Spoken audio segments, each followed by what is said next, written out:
Vendredi 15 juillet. À la loi et au témoignage. Ésaïe 8, verset 20.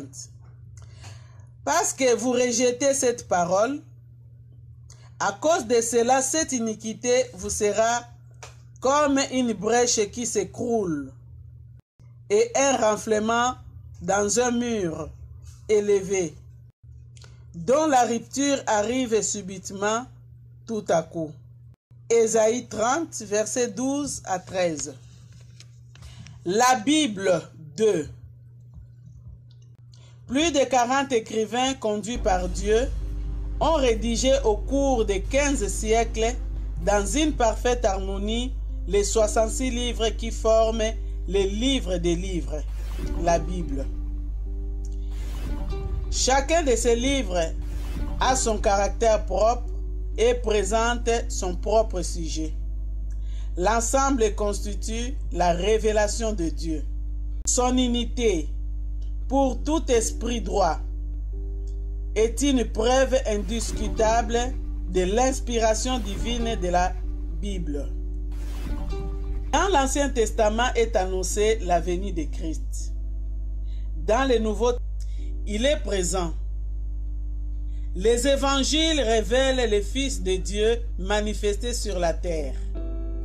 Les actes présentent son message prêché et propagé à travers le monde. Les épîtres, sa doctrine expliquée, et l'Apocalypse, les destins de Dieu accomplis en Christ et par lui. Dans tout l'Ancien Testament, l'histoire d'Israël occupe la place centrale. Les païens ne sont pas mentionnés que dans leur rapport avec Israël.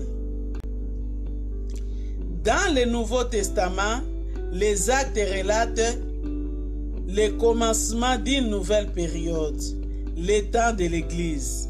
Éphésiens 3, versets 9 et 10. Qui remplit la scène depuis l'acte 2 jusqu'à l'Apocalypse 3, verset 22. La fin de ce dernier livre complète l'histoire de l'humanité et proclame le triomphe final de Christ. Israël aurait dû rendre un témoignage fidèle au Dieu unique, au milieu de l'idolâtrie universelle, et être ainsi un exemple de la bénédiction que l'Éternel réserve à ceux qui le craignent.